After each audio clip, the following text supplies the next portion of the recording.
The autumn of 1878 painted the frontier town of Cedar Ridge in shades of rust and gold. Dust devils danced across the main street, swirling past the weathered storefronts and saloons that lined the thoroughfare beyond the town limits. Red rock formations jutted from the earth like ancient sentinels, their shadows stretching long across the vast grasslands that rolled endlessly toward the horizon. Clara Bennett wiped the sweat from her brow as she hauled another bucket of water from the well. At 19, she had already spent more years working the land than most girls her age had spent learning needlework. The Bennett homestead sat 3 miles outside Cedar Ridge, a modest collection of buildings clinging stubbornly to the unforgiving earth. The drought had been particularly harsh that year, turning the soil to powder and the crops to brittle stalks. "Clara, mind you don't strain yourself," her mother called from the porch. Though her voice carried more resignation than concern, ever since P had taken that fall from the barn roof 6 weeks back, the burden of keeping the farm running had fallen squarely on Clara's shoulders. Her younger brother Thomas helped when he could, but at 13 he lacked the strength for the heavier work. The sun hung low in the sky, painting everything in warm amber light. When Clara first saw him, she had been mending a section of fence near the eastern boundary when the sound of hoof-beats made her look up. A lone rider approached along the dusty trail, his silhouette dark against the blazing sunset. He sat his horse with the easy grace of a man who had spent more nights under stars than roofs. As he drew closer, Clara could make out weathered leather chaps, a dust-covered hat pulled low, and the glint of steel at his hip. The stranger reined in his mount a respectful distance from where she stood. "Evening, miss," he said, touching the brim of his hat. His voice was deep, roughened by trail dust and solitude. "Name's Jake Thornton. I'm wondering if you might spare some water for a thirsty traveler and his horse." Clara studied him carefully. His face was lean and sun-darkened with eyes the color of storm clouds. Despite the gun at his side and the hard set of his features, there was something in his manner that spoke of restraint rather than threat. "Well's around back," she said, gesturing toward the homestead. "You're welcome to it."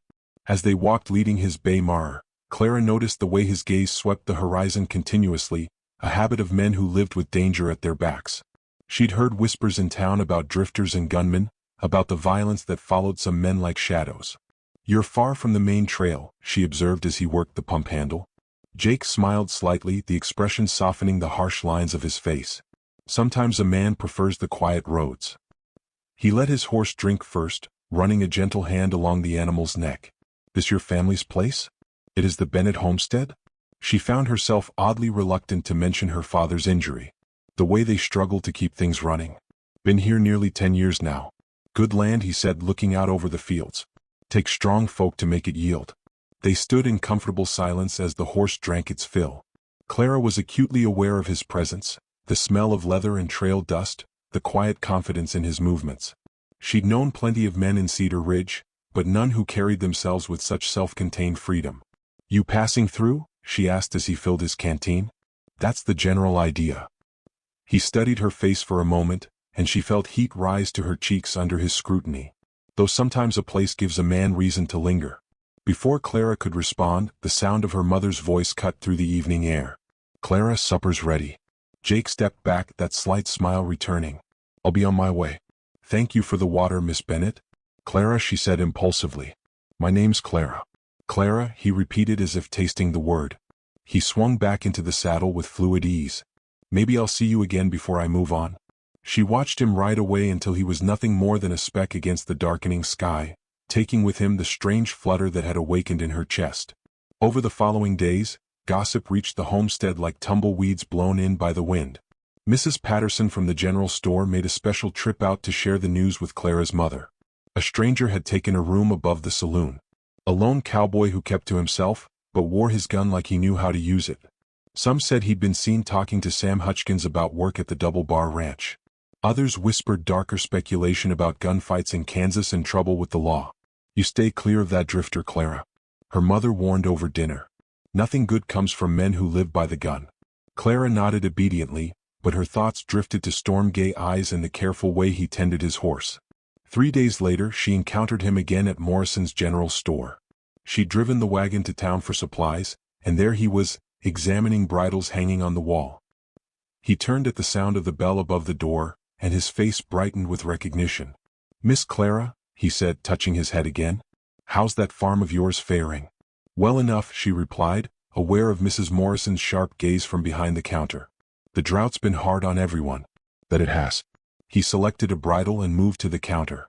Has Mrs. Morrison tallied his purchase with obvious disapproval? He asked. Your father's still laid up in town. He took a bad fall. CL started. She hadn't mentioned her father's injury. He's mending, she said carefully. Must be difficult managing the place. His tone was casual, but his eyes held genuine concern. If you need an extra hand with anything heavy, I'm staying at the saloon for now. Mrs. Morrison's lips pursed so tightly they nearly disappeared. Clara felt the weight of propriety pressing down on her shoulders. An unmarried woman accepting help from a stranger, a gunman no less, would set tongues wagging from here to the county line. That's kind of you, Mr. Thornton, but we manage fine. He nodded, understanding flickering across his features. Of course. Just thought I'd offer. He collected his purchase and headed for the door, pausing to add. That eastern fence looked like it could use some attention, though wouldn't want your stock wandering off. After he left, Mrs. Morrison leaned across the counter. You'd best warn your mother about that one. Jake Thornton's got a reputation that follows him like a bad smell. They say he killed 2 men in Dodge City last spring. Clara gathered her supplies in silence, but her mind churned with questions. Who was Jake Thornton really? And why did she find herself hoping to see him again despite every warning? The answer came a week later when the season's first sandstorm rolled across the plains like a biblical plague. Clara had been checking on the animals when the western horizon turned an ominous brown. The wind picked up with frightening speed, driving sand and grit before it in a suffocating wall.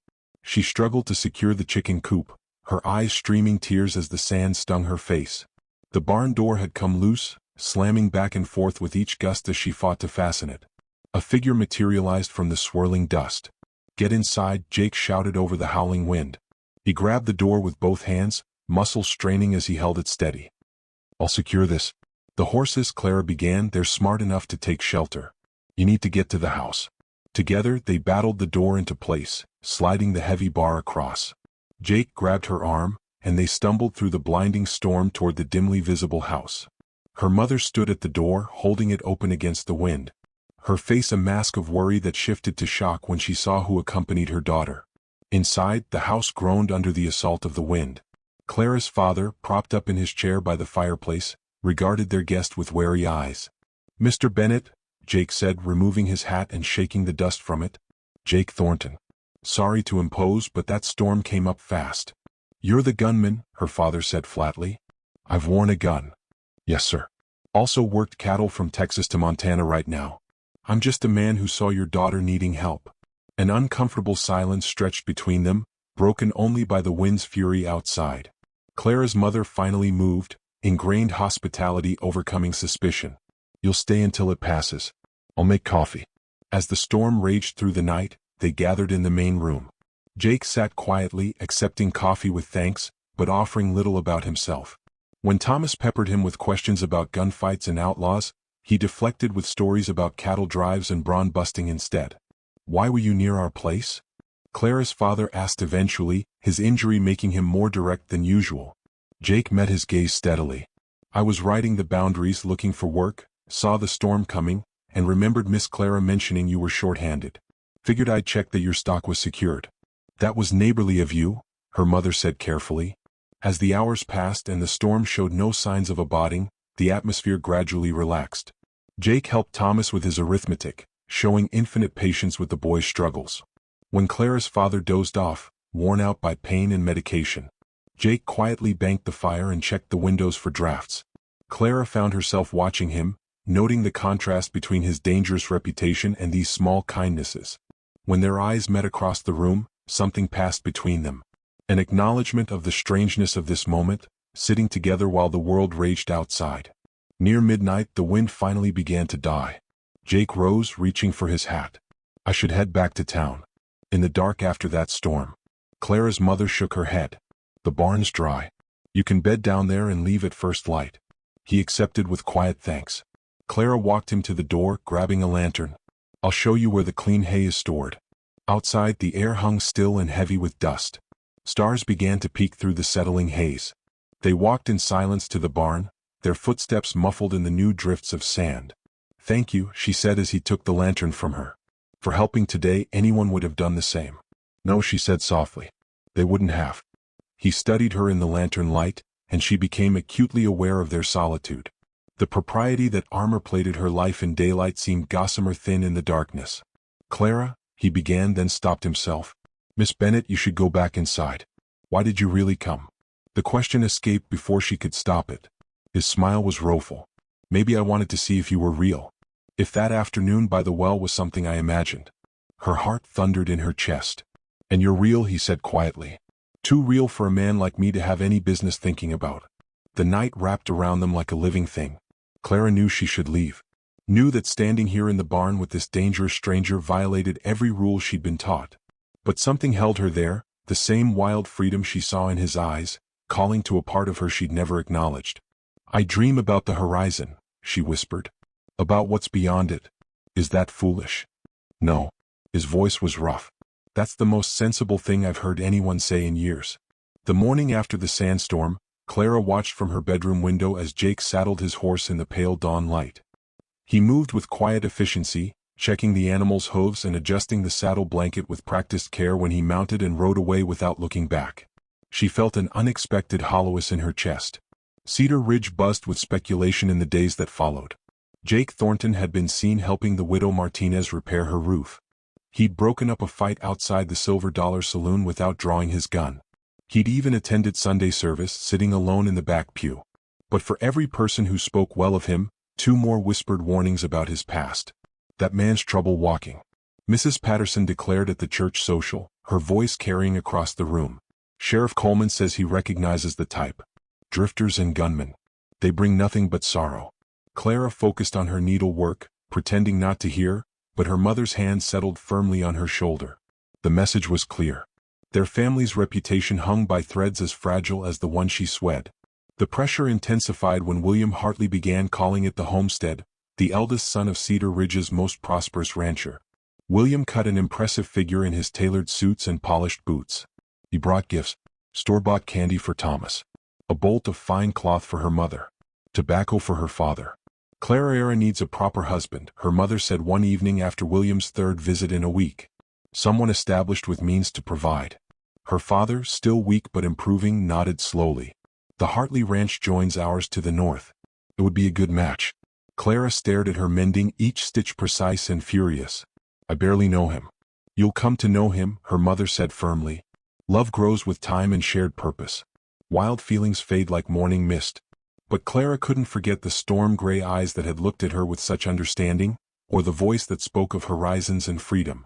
She found herself scanning the streets of Cedar Ridge whenever she went to town, both hoping and fearing to see a familiar figure in worn leather. 2 weeks passed before their paths crossed again. Clara had driven the wagon to town for supplies, and as she loaded sacks of flour, a shadow fell across her. Let me help with that, Jake said, already reaching for a heavy sack. I can manage, she said, aware of the eyes watching from nearby storefronts. I know you can. He lifted the sack easily, placing it in the wagon bed. Doesn't mean you have to. They worked in silence, the space between them charged with unspoken words. When the wagon was loaded, Jake stepped back, his expression carefully neutral. Heard? Congratulations might be in order, he said quietly. William Hartley's a fortunate man. Heat flooded Clara's cheeks. Nothing's been decided. No. His eyes searched hers. Town seems pretty certain. The town doesn't speak for me. The words came out sharper than intended. A ghost of a smile touched his lips. Good to know. He touched his hat brim. You take care, Clara. She watched him walk away, his stride unhurried despite the weight of watching eyes. That night, she lay awake listening to coyotes call across the plains, their wild voices echoing the restlessness in her heart. The incident that changed everything occurred on a humid September evening. No doubt about it. Probably in league with them. Why else would he be ready? Sheriff Coleman questioned Jake for over an hour while Dr. Pearson tended the wounded outlaw. By the time Jake emerged from the sheriff's office, a crowd had gathered. Some looked grateful, others suspicious. Clara stood at the edge of the group, her heart racing when their eyes met briefly before he disappeared into the saloon. That's the man you've been making eyes at, William Hartley said suddenly beside her. His handsome face was twisted with disdain. The killer? Is that what you want? He stopped a robbery, Clara said quietly. He helped. He revealed what he is. A man of violence. William took her arm possessively. Come, I'll drive you home. Your parents will be worried. She wanted to refuse, but the weight of propriety and expectation pressed down on her as William's buggy carried her away from town. Clara looked back to see Jake standing alone outside the saloon, a solitary figure against the darkening sky. The pressure to accept William's courtship intensified after the robbery. Her parents, frightened by the violence that had touched their quiet town, saw marriage to the Hartley family as protection. William can provide security, her father said, his recovery making him more forceful. A proper home, a stable future. What can a drifter offer but heartache? Clara felt the walls closing in, each day bringing new arguments for a match that made her feel like she was drowning. William called daily now, bringing his parents to Charmhurst, painting pictures of the grand house they'd share, the children they'd raise. One evening, as another interminable dinner with the Hartleys drew to a close, Clara escaped to the porch. The night was clear. Stars scattered like spilled salt across the sky. She heard footsteps and tensed, expecting William. But it was Thomas who joined her. You don't love him, her brother said simply. Clara's eyes burned with unshed tears. Love's a luxury we can't afford. That's what Ma says, but you're not Ma. Thomas kicked at a loose board. That cowboy Jake. He looks at you like you're the sunrise, Thomas. And you look at him the same way. Her little brother, suddenly seeming older than his years, squeezed her hand. Don't let them make you into someone you're not, Claire. That night, sleep eluded her entirely. She rose before dawn and slipped out to the barn, needing the comfort of routine chores. As she scattered feed for the chickens, a rider appeared on the eastern trail. Her heart leaped, then sank as she recognized not Jake, but one of the Hartley ranch hands. Miss Bennett, the man said, dismounting. Mr. Williams sent me to inform you there's been trouble. That drifter Thornton. Sheriff's arrested him. The world tilted. What? Claims he recognized him from a wanted poster. Says he killed a man in Kansas. The ranchan's expression was smug. Mr. William thought you should know before the whole town starts talking. Clara's hands clenched in her skirts. When? Last night. He's locked up tight. Judge will be through next week for the trial. After the messenger left, Clara stood frozen in the barnyard. Jake imprisoned, facing trial, possibly hanging. The thought sent ice through her veins. She thought of his gentleness with Thomas, his quiet strength during the storm. The way he'd looked at her like she was something precious. I dream about the horizon, she had told him. Now she understood that dreams without courage were just pretty lies we told ourselves in the dark. That evening, William arrived for dinner wearing his finest suit, a small velvet box conspicuous in his pocket. Clara watched her mother flutter with excitement. Her father noted approvingly. The trap was closing, baited with respectability and security. During dinner, William spoke of their future with possessive certainty. Once we're married, you'll have no need to trouble yourself with farm work. The Hartley ranch has plenty of hands. I like working the land, Clara said quietly. William's smile was indulgent. Such notions will pass once you have children to tend. And if they don't, his smile faltered. They will. A proper wife knows her place. After the meal, as her mother served coffee and her father discussed cattle prices with William, Clara excused herself. She climbed to her room and stood at the window, staring out at the vast darkness beyond. Somewhere in town, Jake sat in a cell. Tomorrow, William would propose and her parents would accept on her behalf. The life stretching before her was as clear and confining as iron bars. She thought of Jake's voice. Too real for a man like me to have any business thinking about. But he had thought about her, and she had thought of nothing else since that night in the barn when freedom had stood close enough to touch. As the voices droned on downstairs, planning a future that felt like death, Clara made her choice. Some chances came only once, like storms in the desert, or men who carried freedom in their eyes. She would not let fear choose her fate. The house grew quiet as William finally left and her parents retired. Clara waited another hour before slipping from her room. She moved through the darkness with the stealth of someone who knew every creaking board, every squeaking hinge in the barn. She saddled her mare with trembling hands. The night was cool and clear, perfect for riding. As she led the horse out, she paused, looking back at the house that had been her whole world. Then she mounted and turned toward town, toward the jail, toward a choice that would shatter every expectation but might. Just might. Let her breathe free. 5 years had passed since that night Clara rode toward the jail, and the West had transformed around her like a living thing. The railroad now stretched its iron fingers across the territory, bringing settlers and civilization in its wake. Cedar Ridge had swollen from a frontier town to a proper municipality, complete with a schoolhouse, 2 churches, and ordinances against discharging firearms within town limits. Clara stood on the porch of the Hartley Ranch house, now her home these 5 long years, watching dust devils dance across the yard. The grand 2-story structure William had promised sat like a monument to respectability, all painted white with green shutters that stayed closed against the harsh sun. Inside, the grandfather clock chimed 3 o'clock. It sounded hollow in the empty rooms. She had never made it to the jail that night. Her father, suspecting her intentions, had been waiting in the barn. The confrontation was quiet but final.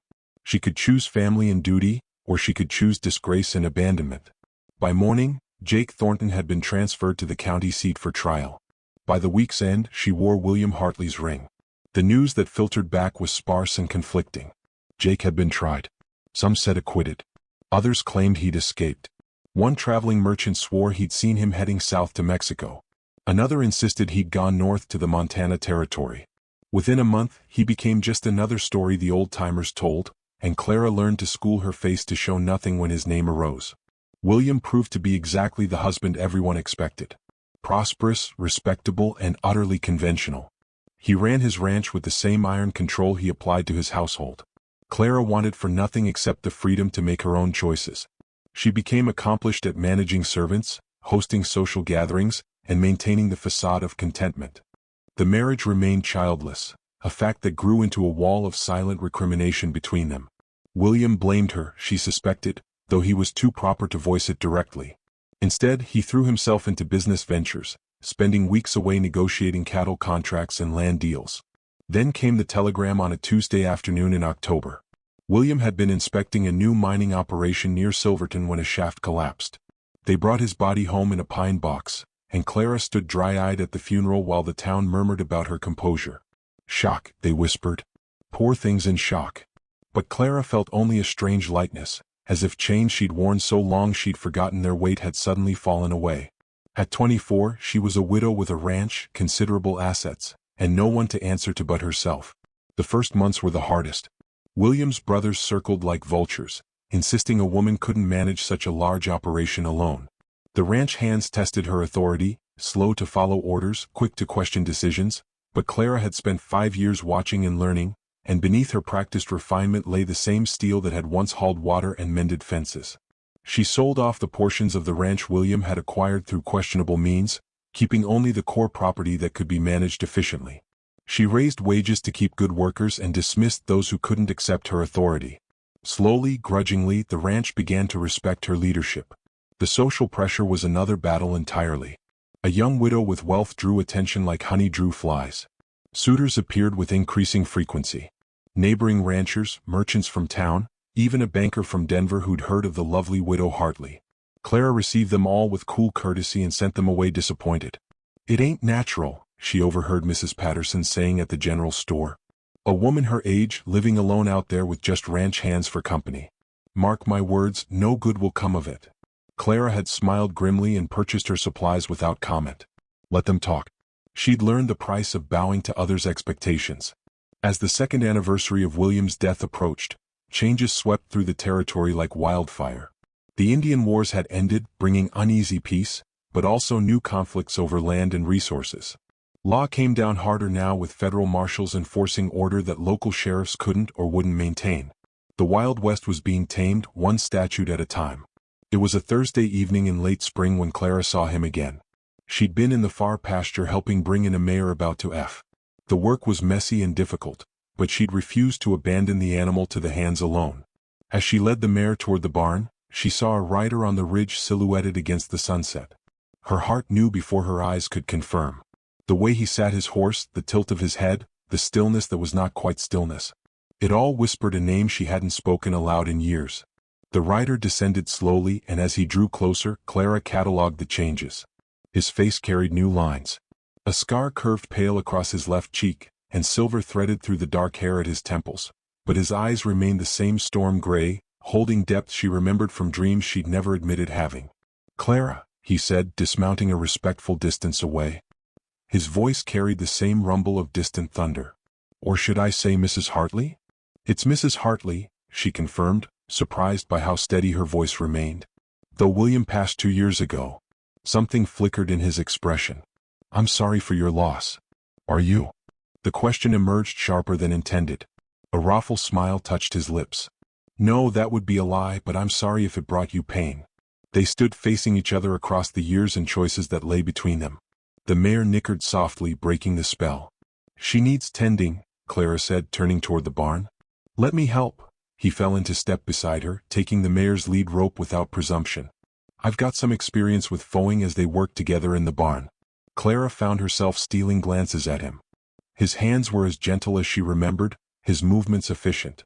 When the mare finally delivered a healthy colt, they both smiled at the wobbly-legged miracle. Where have you been? She asked as they watched the colt nurse. Here and there, Montana for a while, working cattle, Arizona Territory, riding patrol. Even tried California, but the Pacific didn't suit me. He leaned against the stall door. Kept moving, mostly running from the law. No, that Kansas business got sorted out. Man I killed was wanted in 3 territories. Self-defense, the judge ruled. He paused, running from other things. Maybe. The lantern light cast dancing shadows on the barn walls. Outside, night had fallen completely, wrapping them in familiar isolation. Why come back now? Clara asked. Heard about your husband? Thought. He shook his head. I don't know what I thought. That maybe you'd need help, that maybe 5 years was long enough to stay away. 5 years? She repeated softly. I've changed. Yes. His gaze was serious. You're stronger now. Harder maybe. But still, how can you know that? Because you're out here with a folding mare instead of sitting in that big house letting others do the work. Because your hands still have calluses under those fine gloves. Because your eyes still look at the horizon like it's calling your name. Clara's throat tightened. You don't know what these years have been. No, he agreed. But I know what mine were. Empty miles and endless sky and always wondering what might have been. I did what I had to do, she said, hating how it sounded like an apology. I know. He straightened. I should go. Town's got a new sheriff who won't take kindly to drifters. You're not a drifter, Clara said quickly. You're looking for work. The Hartley Ranch needs experienced hands. His eyes searched hers. Claire. Mrs. Hartley. She corrected, armor sliding back into place. The foreman's cottage is empty. Fair wages and found unless you have somewhere else to be. No, he said quietly. Nowhere else. They walked back to where he'd left his horse. As he mounted, Clara found herself speaking. Jake, that night 5 years ago I tried to come to the jail. He looked down at her, his expression unreadable in the darkness. I know how. Your brother visited before they moved me. Told me about your father waiting in the barn. Told me you tried. He gathered the reins. It wouldn't have changed anything. Clara, some roads aren't meant to cross. And now he smiled, but it didn't reach his eyes. Now we see if times change the map. She watched him ride toward the foreman's cottage, a solitary figure against the stars. Inside the big house, servants would be lighting lamps, preparing dinner for one. The grandfather clock would be counting out the empty hours in its hollow voice. But out here with the new coat taking its first trembling steps and the vast sky wheeling overhead, Clara felt something she hadn't experienced in 5 years. Not happiness exactly, not yet, but possibility. The horizon still called. And maybe, just maybe, she was finally strong enough to answer. The next morning brought consequences, as Clara knew it would. Word of Jake Thornton's return spread through the valley like wildfire. By noon, she had 3 visitors in her parlor, all wearing expressions of grave concern. My dear Mrs. Wellington, the banker's wife began. We're simply worried about your reputation. A widow alone hiring that man.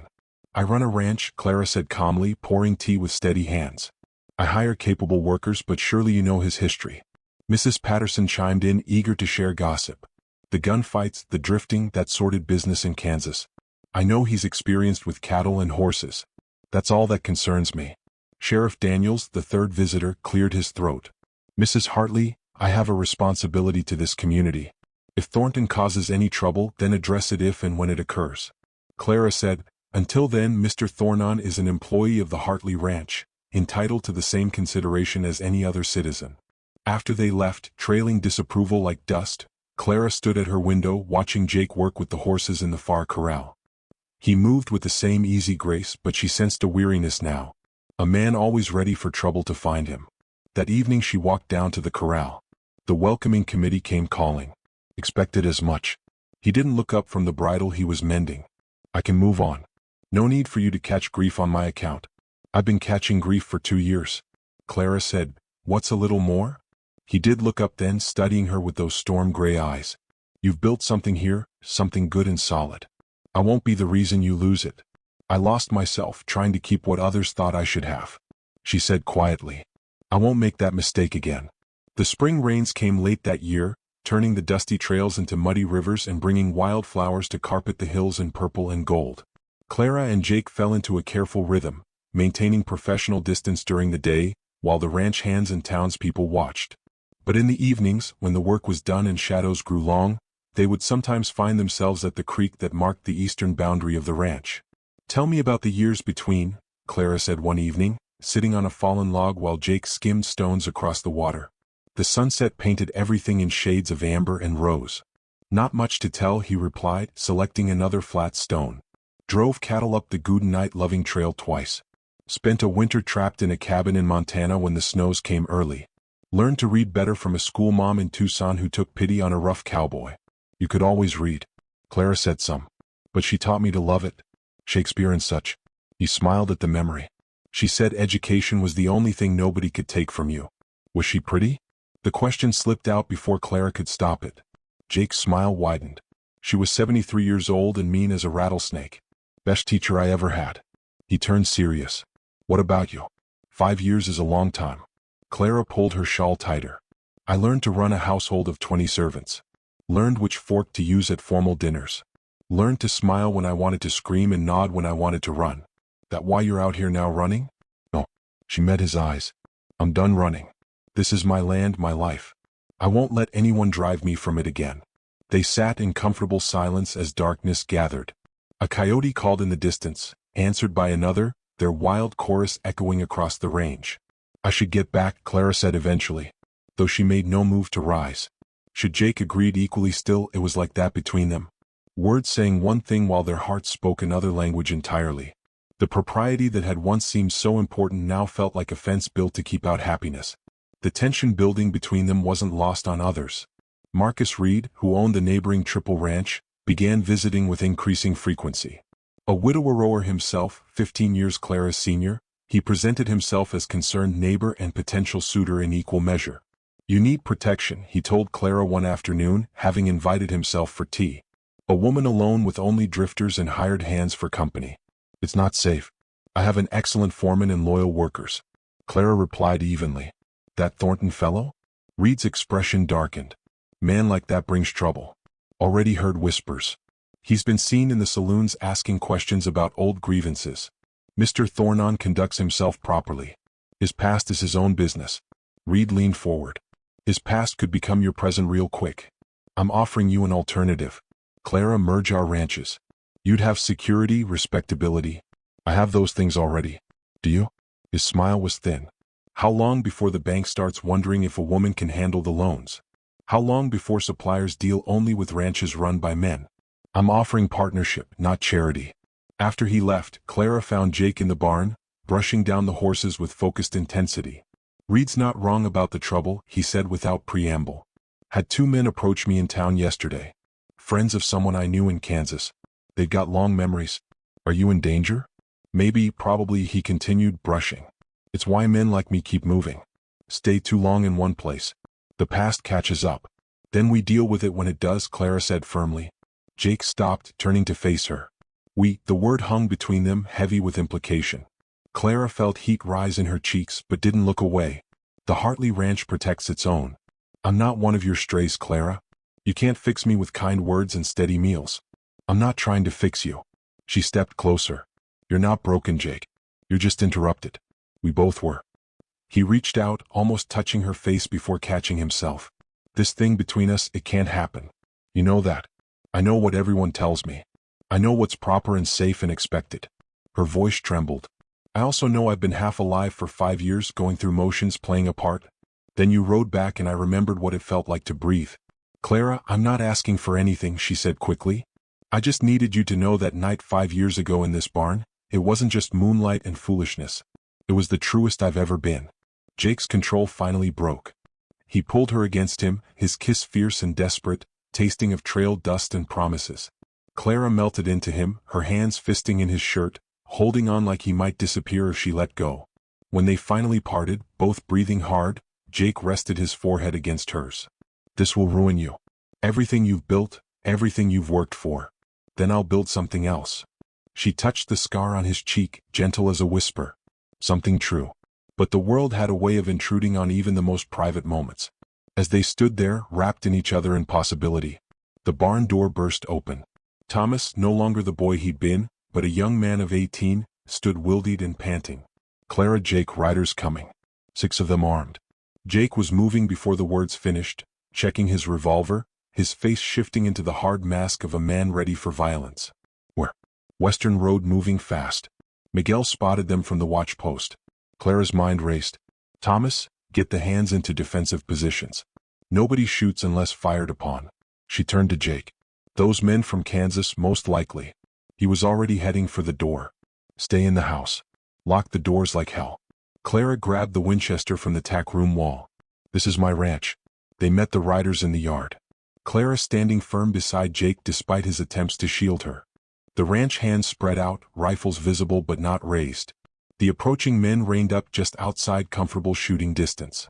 The leader, a thin man with cold eyes and a week's worth of stubble, smiled without warmth. Jake Thornton, been a while, not long enough.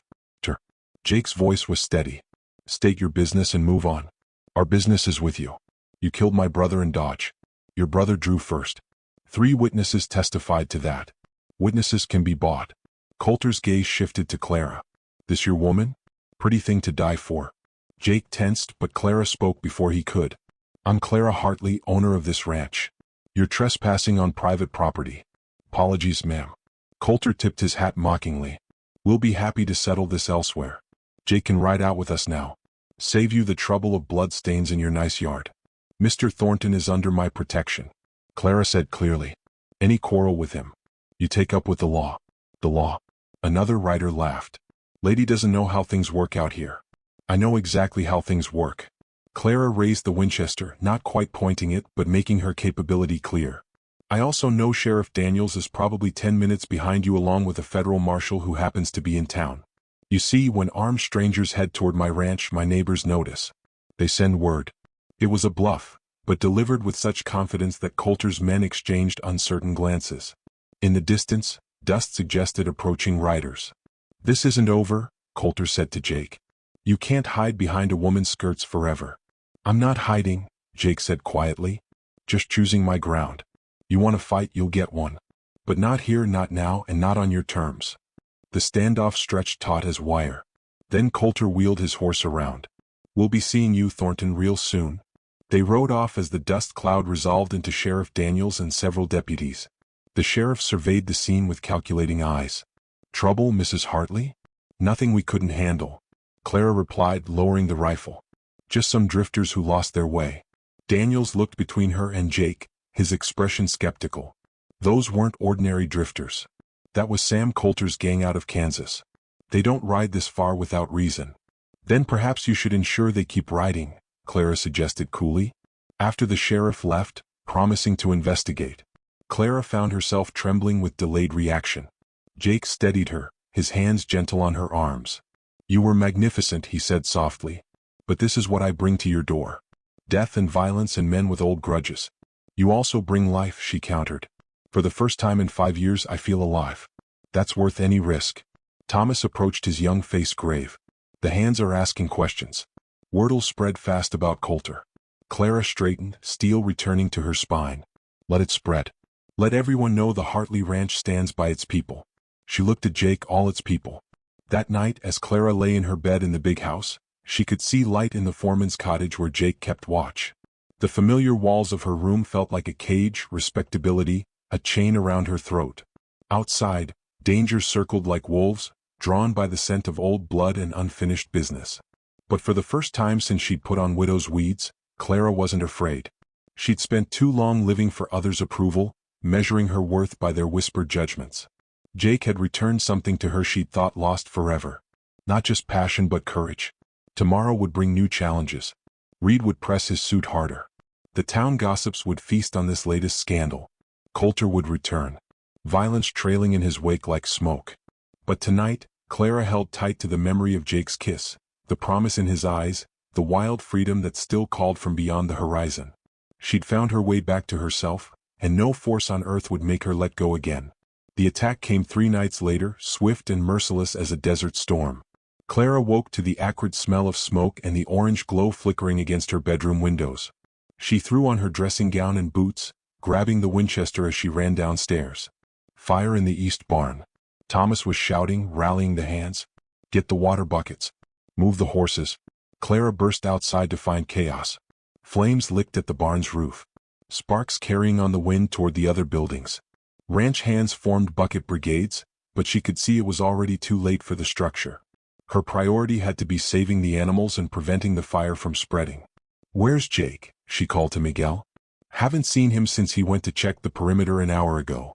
Fear clenched her stomach, but there was no time to indulge it. Clara joined the bucket line. Her nightgown soon soaked and filthy.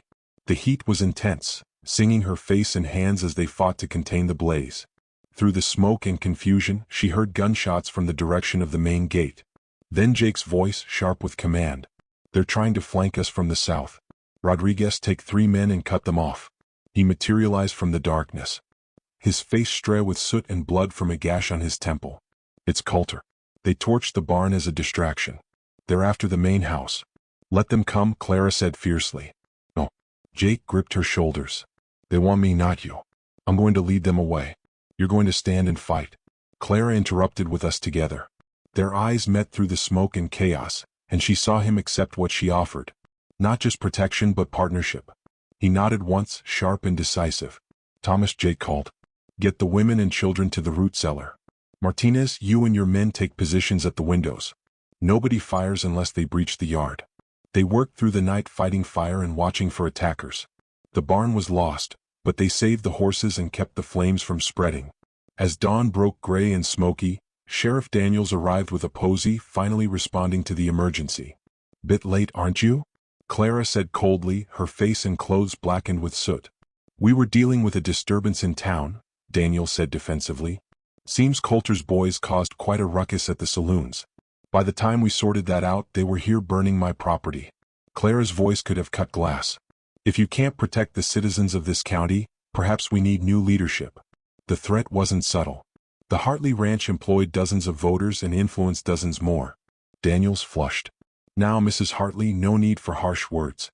We'll investigate thoroughly." "You'll do more than investigate," Jake said, stepping beside Clara. "You'll arrest Sam Coulter and his gang for arson and attempted murder. I'll swear out the complaint myself." "On what evidence?" Jake held up a scorched leather glove. "Coulter's has his initials on it." Fool dropped it running from the barn. He smiled grimly. "Plus, I wounded one of them." "Check the doctor's office for a man with a bullet in his left shoulder." The sheriff took the evidence reluctantly after he left, promising action. Clara and Jake stood surveying the damage. The barn was a smoking ruin, but the ranch had survived. "You could have been killed," Clara said quietly. "So could you."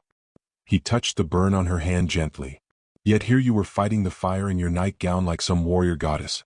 Despite everything, Clara laughed. "I must look a fright." "You look alive," Jake said softly. "You look free." The moment was broken by Marcus Reed's arrival. He rode up with several of his men, his face a mask of concern that didn't quite reach his eyes. "Clara, I came as soon as I heard." He dismounted, taking in her disheveled state with obvious disapproval. "This is exactly what I warned you about. That man's presence brings nothing but destruction." "That man," Clara said icily, "helped save my ranch while others were conveniently absent." Reed's expression hardened. "I'm making you a final offer. Marry me, merge our holdings, and I'll ensure your protection. Otherwise, I can't be responsible for what happens." "Is that a threat, Reed?" Jake asked, his hand moving casually to his gun. "It's reality," Reed snapped. "A woman alone trying to run a ranch while harboring gunfighters. The bank might start questioning her ability to manage loans. Suppliers might find other buyers more reliable. These things happen." Clara stepped forward, her eyes blazing. "Get off my land, Marcus. And if I find you had anything to do with tonight's events, you'll what?" Reed laughed harshly. "You have no proof, no power except what men allow you. When you come to your senses, you know where to find me." He rode off with his men, leaving Clara shaking with rage. Jake touched her arm gently. "He's not entirely wrong," he said. "My presence does put you at risk." "Your absence would kill me," Clara said simply. "Can't you see that?" These 5 years I've been slowly dying inside, playing the proper widow while my soul shriveled. You brought me back to life, Jake. That's worth any risk, Claire. His voice was rough with emotion. I know what the world says we should do. I know what's proper and safe. She turned to face him fully. I also know that I love you. I've loved you since that first evening by the well, and every day since has been marking time until you returned.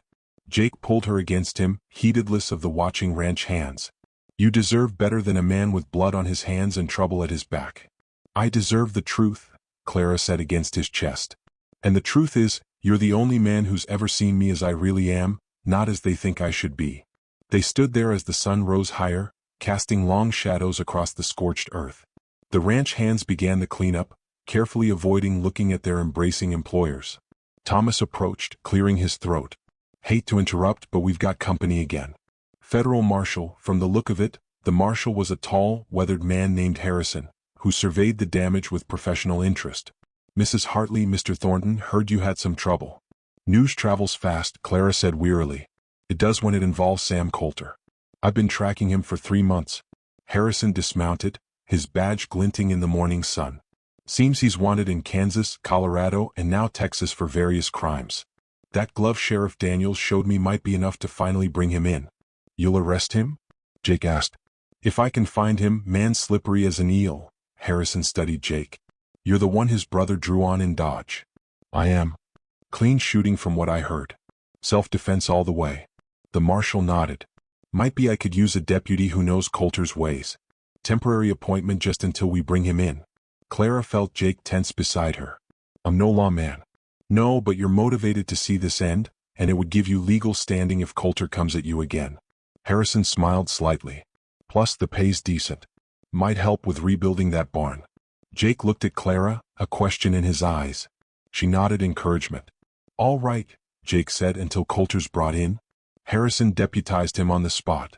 The simple ceremony somehow shifting something fundamental. Jake was no longer just a drifter with a past, but a man with legal authority and purpose. As the marshal left to organize the manhunt, Clara and Jake walked through the ranch, assessing damage and planning repairs. The crisis had crystallized something between them, burned away the last pretenses. When this is over, Jake said. When Coulter's dealt with and the dangers past, what then? Then we decide what kind of life we want to build. Clara said, together.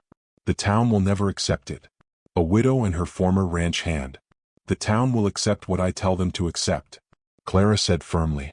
I'm done living for their approval. That evening, as the ranch settled into an exhausted quiet, Clara made a decision.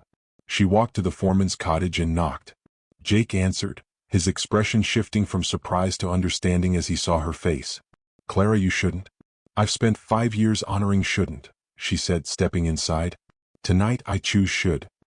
He closed the door behind her, and in the lamplit dimness of the small room, they found each other again, not with the desperate passion of stolen moments, but with the deep certainty of two souls choosing their path. I love you, Jake whispered against her hair. God help me. I've loved you since that first day by the well. Then stop trying to protect me from that love, Clara murmured. It's the only thing that's ever made me feel truly safe. Outside the night wind carried the smell of smoke and change.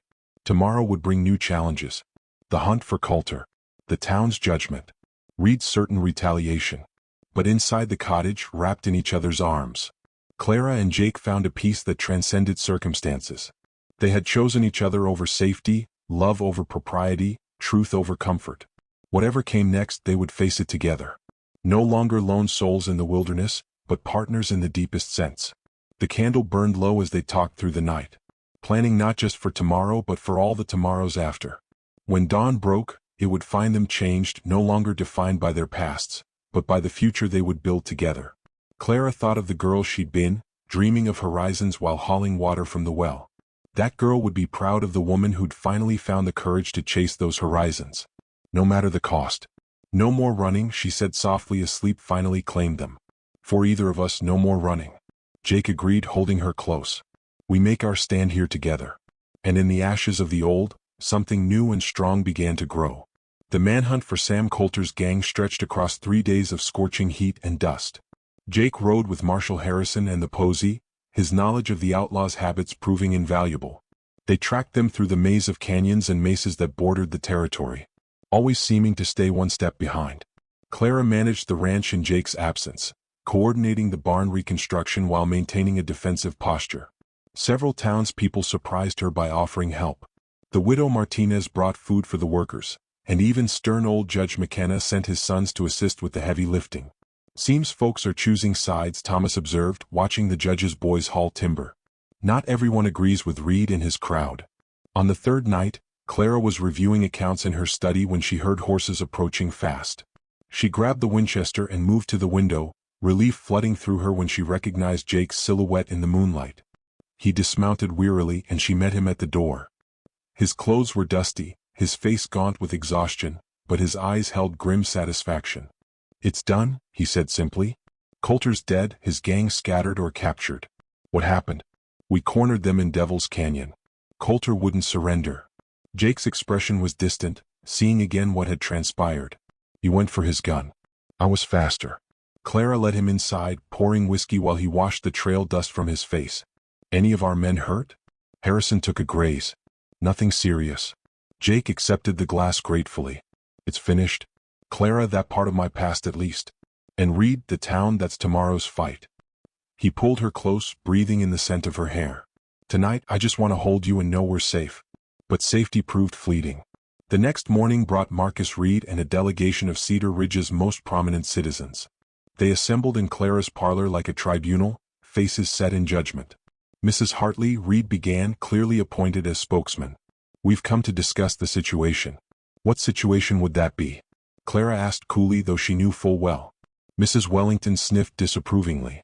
"Your scandalous behavior with that gunman. People saw you enter his cottage at night and not leave until morning."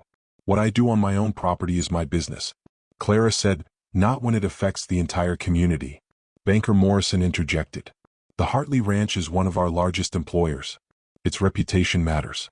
Reed leaned forward. "We're here to offer you a choice." Clara sent Thornton away. "Conduct yourself as a proper widow should, and this unfortunate episode will be forgotten, or continue this liaison and face the consequences, which are the bank might need to review your loans."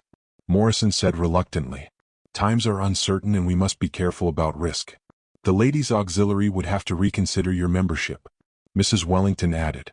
"We have standards to maintain and I might have to reconsider our water rights agreement." Reed finished. "The trip controls the upstream access, as you know." Clara stood slowly, her spine straight as steel. "So you're threatening me, financial ruin, social exile, and drought unless I bow to your demands?" "We're trying to save you from yourself," Reed insisted. "A woman of your standing carrying on with a hired hand. A man who just risked his life to bring law to this territory." Clara interrupted.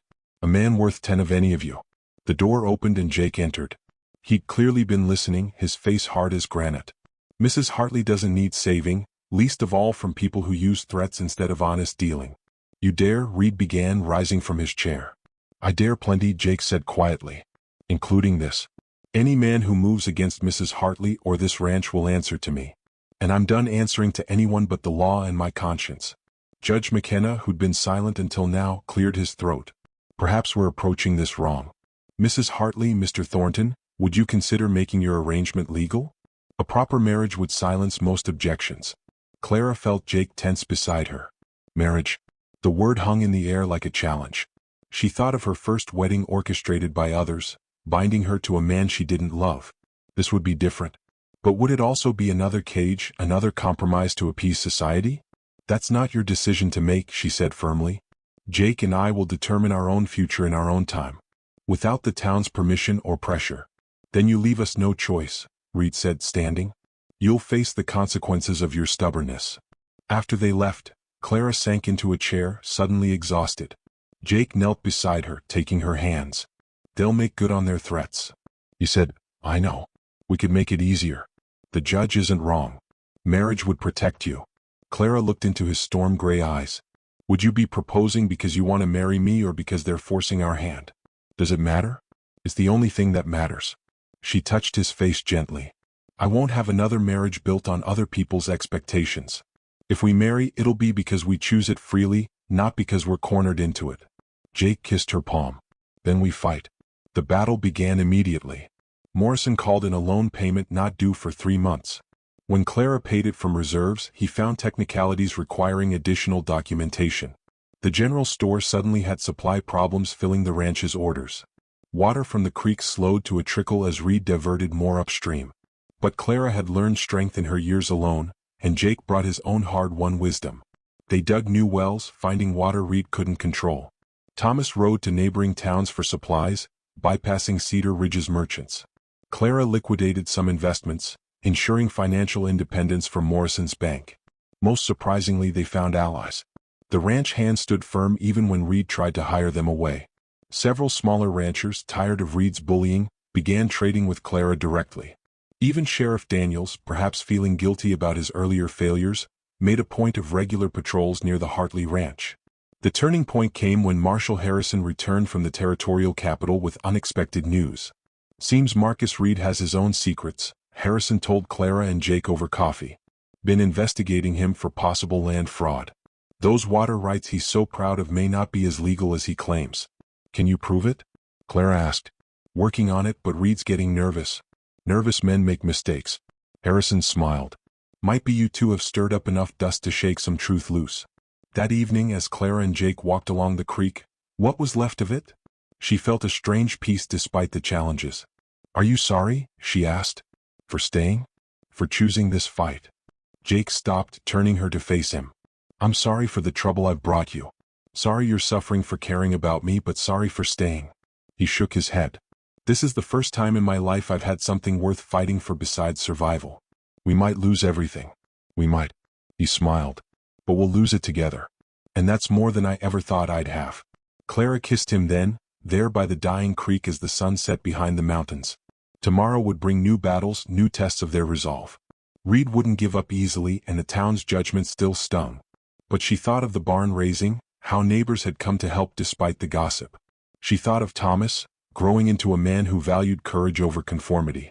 She thought of the ranch hands who stayed loyal when leaving would have been easier. Most of all, she thought of Jake, no longer the lone cowboy but her partner in every sense. They both traveled hard roads to find each other through forbidden nights and lost years through fire and judgment. "I have an idea," she said suddenly, "about the water problem." Jake raised an eyebrow. "Oh, the old Spanish grant maps in the courthouse. I remember William studying them once, complaining about ambiguous boundaries. What if Reed's water rights aren't as clear-cut as he believes? Worth investigating." Jake's smile turned predatory. "Might be time to do some digging of our own. As they walked back to the house, Clara felt the shift in the air. They'd been playing defense, reacting to others' moves, but she was done being passive. One letting others dictate terms. "Reed wants a fight," she said. "Let's give him one he won't forget." Jake squeezed her hand. "Together. Always together." "Yes," Clara whispered, then louder, laughing through her tears. "Yes, of course. Yes." The wedding took place a month later in the meadow by the creek that now ran full and free. Half of Cedar Ridge attended, including many who'd once condemned them. Judge McKenna officiated. Maria Santos stood as Clara's attendant, and Thomas gave his sister away with pride shining in his young face. "You did it," he whispered as they walked down the makeshift aisle. "You fought for love and won." "We did it," Clara corrected. "All of us who chose courage over comfort." As Clara and Jake spoke their vows under the vast western sky, she thought about the journey that had brought them here, the forbidden night that had planted seeds of longing, the years of duty and denial, the dangerous return and the choice to fight rather than flee. "For years I was the widow haunted by what might have been," Clara said in her vows. "But you came back and reminded me that it's never too late to choose love, to choose truth, to choose freedom. With you, I'm not the person others expect me to be. I'm who I really am." Jake's voice was rough with emotion as he responded. "I spent years as a lone cowboy running from place to place, never belonging anywhere. But you gave me a home not just of walls and land but of the heart. You saw past the gunfighter to the man who just wanted to love and be loved with you. I'm whole." As they kissed to seal their union, the crowd erupted in celebration. Even Mrs. Wellington dabbed at her eyes, whispering to her neighbor about true love conquering all. The reception lasted well into the night with dancing and laughter under the stars. Cowboys and townspeople, ranchers and merchants, all mingled in recognition of something greater than social divisions, the triumph of authenticity over artifice. As the evening wound down, Clara found herself standing apart for a moment, observing the joy they'd created. Jake appeared at her elbow, 2 glasses of champagne in hand. No regrets, he asked. Not one, Clara said firmly. We earned this happiness that we did. He raised his glass. To the forbidden night that started it all.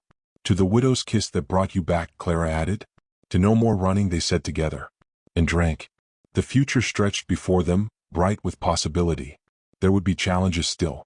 Jake's work as a deputy would bring danger. The ranch would face droughts and storms. Society would always have those who preferred conformity to courage. But they would face it all together, bound not by duty or propriety but by choice and love.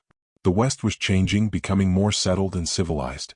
But Clara and Jake had proven that the frontier spirit of freedom and self-determination could survive anywhere and any time. As they danced one last dance under the stars, Clara whispered. Years later he returned for the widow's kiss and found his home. Jake completed, spinning her under his arm. The music faded. The guests departed, but the love remained. Strong as the mountains, free as the wind, enduring as the land itself, they had written their own story, defying convention and expectation, and in doing so had shown others that such defiance was possible. The forbidden night had led to the widow's kiss.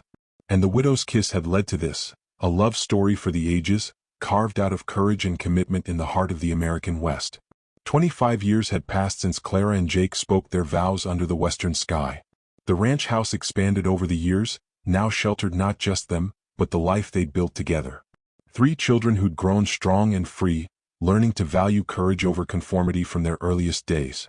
Clara sat on the wide porch, her hair now silver thread, but her eyes still bright with the spirit that had once defied a town's expectations. The rocking chair creaked gently as she watched her grandchildren play in the yard, their laughter carrying on the evening breeze. Grandma Clara, little Sarah called, running up with her brother James in tow. Tell us the story again about the forbidden night and the lone cowboy. Clara smiled, gathering them close. It had become family legend, told and retold until it took on the quality of myth. But for her, every word remained vivid as yesterday. Well now, she began, her voice taking on the cadence of a natural storyteller. It was 1878 and your grandfather was the most dangerous-looking man I'd ever seen. Jake emerged from the barn, older now, but still moving with the quiet grace that had first caught her eye. The deputy marshal's badge had long since been replaced by the simple satisfaction of a life well lived. He caught her eye and smiled. That same crooked smile that still made her heart skip. As Clara told the story, neighbors began arriving for the evening gathering that had become tradition at the Thornon Ranch.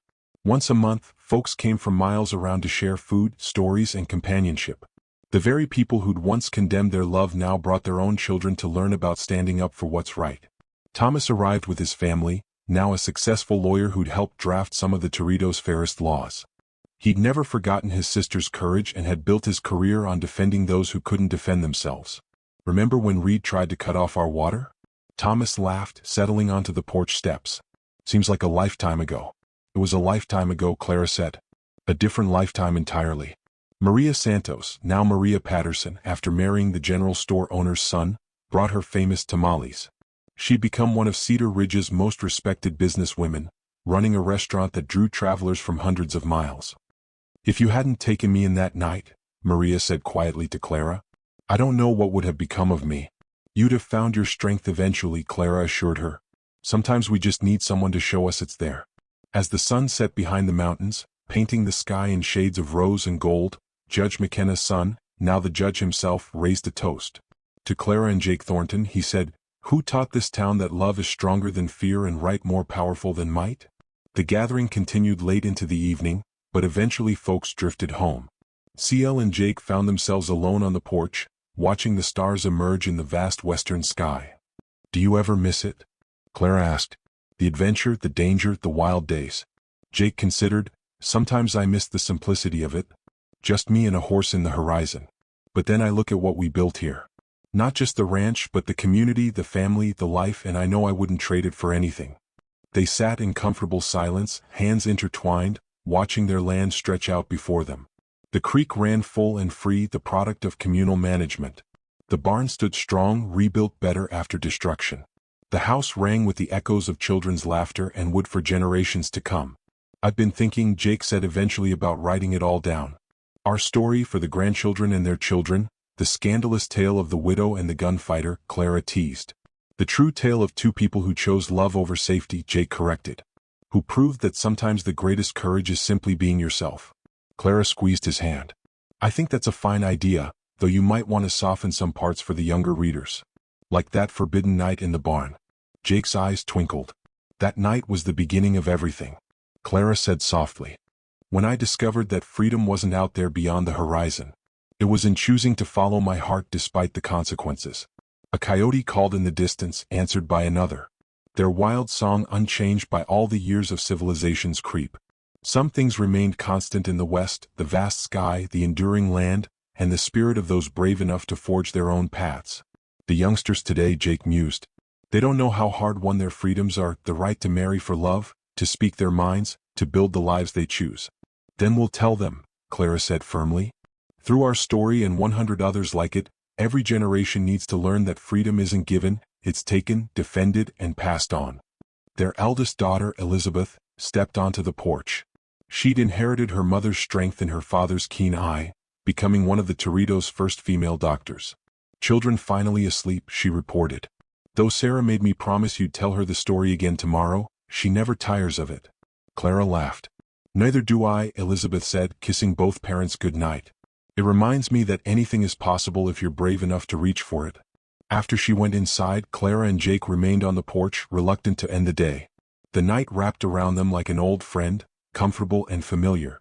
If you could go back, Jake asked suddenly, knowing everything that would happen, the struggles, the ostracism, the fights, would you still take water to a thirsty stranger that day? Clara didn't hesitate. Every time in every life, I'd choose you and our forbidden night and all the battles that followed because they led us here to this moment, to this life we built with our own hands and hearts. Even Reed's persecution, the barn burning, the water wars, especially those, Clara said fiercely, they showed us what we were made of. They forced us to fight for our love instead of taking it for granted. They made us strong enough to change things not just for ourselves but for others. Jake pulled her close and they rocked gently in the evening breeze. Somewhere out there, other young women were dreaming of horizons beyond their reach. Other lone cowboys were riding solitary trails, searching for home. Other forbidden loves were blooming in the shadow of society's disapproval. You know what I think? Clara said. I think our story is an ending. It's spreading. Every time someone chooses love over fear, every time someone stands up to a bully, every time someone says, I'll live my truth regardless. That's our legacy continuing. The widow's kiss that changed the West, Jake said with gentle humor. The lone cowboy who came home, Clara countered. And in doing so showed others the way. As they finally rose to go inside, Clara paused at the door, looking back at the land they'd defended, the life they'd built, the love they'd refused to surrender. Thank you, she whispered to the night wind, for the forbidden night that started it all. Thank you, Jake echoed, for the widow's kiss that brought me home. Hand in hand, they entered their house, where the walls held photographs of children and grandchildren, of community gatherings and ranch celebrations, of a life lived fully and freely. The grandfather clock chimed midnight, marking the end of one day and the beginning of another. But their story, the story of Clara and Jake, of forbidden love and chosen family, of courage conquering convention, that story had no end. It lived on in every choice made for love over duty, every stand taken for justice over comfort, every person who looked at the horizon and dared to chase their dreams. The West had been won not by guns or gold, but by hearts brave enough to be true. And in a ranch house in Texas, two souls who'd found each other against all odds settled in for another night, another chapter in their endless love story. Tomorrow would bring new challenges and new joys. But tonight they had each other, and that had always been enough, more than enough. It had been everything. Years later he returned for the widow's kiss. Clara murmured as sleep claimed them and found forever. Jake completed, as he had every night for 25 years. Outside, the coyotes sang their ancient song. The stars wheeled in their eternal dance, and the land endured, just as love endures when it's strong enough to fight for, true enough to die for, and free enough to soar beyond any horizon. Thank you for joining us on this incredible journey through the Wild West, where love conquered all odds and courage rewrote destiny. If you're listening to this story, we'd love to know where in the world you're tuning in from. Drop a comment below and let's connect across the miles just as Clara and Jake connected across the years. Don't forget to subscribe to From Wild West channel for more tales of romance, adventure, and the indomitable spirit of the American frontier. Share your thoughts about Clara and Jake's story. Did their love inspire you? What would you have done in their place? Your comments and perspectives make our community richer, just as Clara and Jake made their community stronger by staying true to themselves. Until next time, partners, keep riding toward your own horizons.